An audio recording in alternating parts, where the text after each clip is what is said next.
Welcome to Nilu's Cookbook.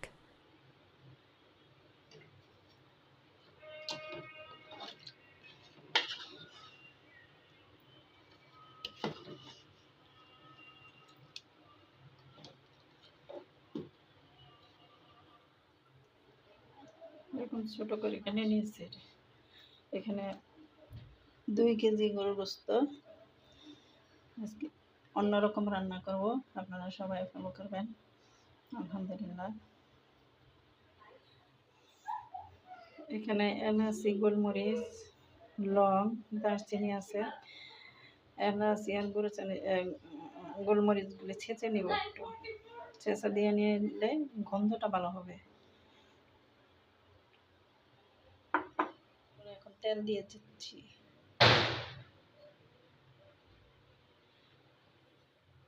এখানে পেঁয়াজ আছে 2 কাপের মতো।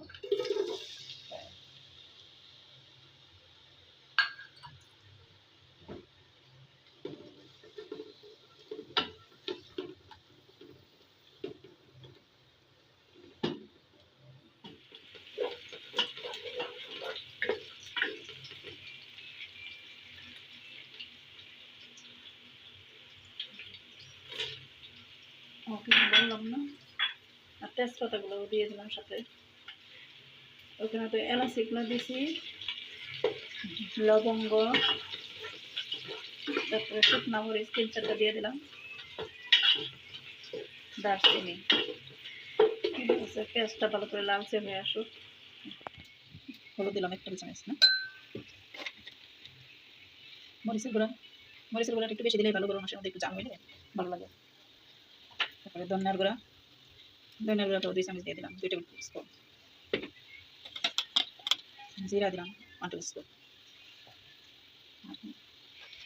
এটা একটু গরম মশলা, প্যাকেট মশলাটা দিলে গোস্তটা একটু ভালো ঘ্রাণ হয়। লবণ 1 টেবিল স্পুন দিয়ে দিয়েছি না, আর এটা হচ্ছে গরম মশলার পাউডারটাও 1 টেবিল চামচ দিয়ে দিলাম।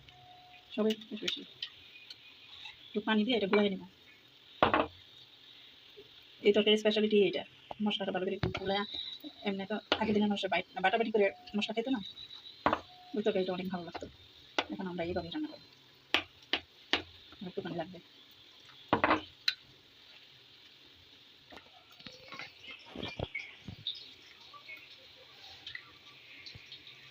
15-20 মিনিট গুলায় রেখে দিলে মশলাটা একটু নরম হয়ে আসবে।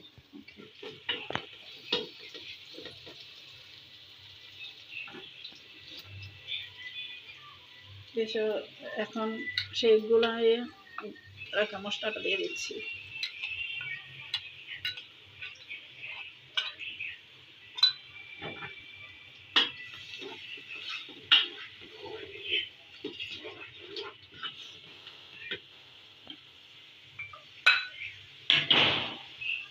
সেই মশলা মাখানো বাটিটা ধুয়ে পানিটা দিয়ে দিচ্ছি।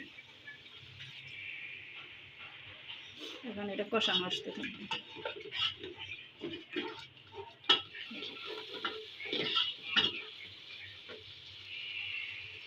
এখানে আদা রসুন 4 টেবিল, আদা রসুন একসাথে। এখানে আছে গোলমরিচ 1/2 টেবিল স্পুন, আর জয়ত্রী সামান্য ছেঁচে নেওয়া।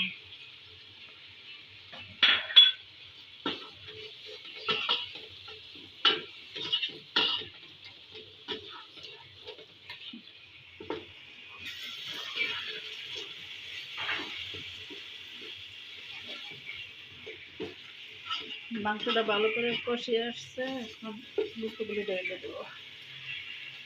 মাংস কষিয়ে আসছে, গুঁড়োগুলি দিয়ে দিচ্ছি।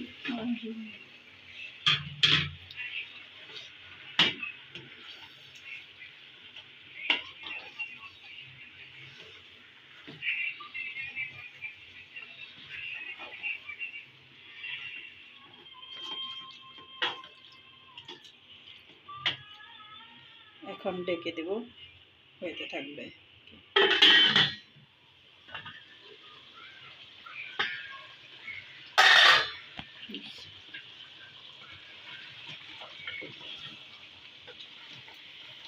আমি কিন্তু কোনো পানি দেয় না, এখানে পানি নিজে নিজেই উঠছে বস্তা থেকে। এটা কষানি আসলে পরে আবার জল দিয়ে দিতে হবে।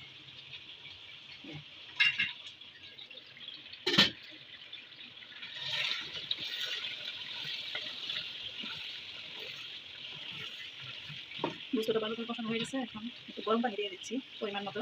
আমি একটু ঝোল ঝোল রাখবো, তো সেজন্য গরম পানিটা একটু কমাই দিচ্ছি।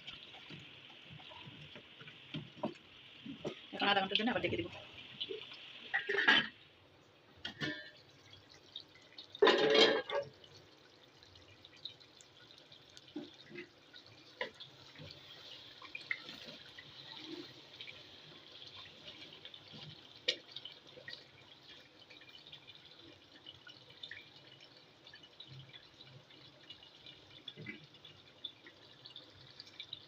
এখন চুলাটা বন্ধ করে দিব, হয়ে গেছে।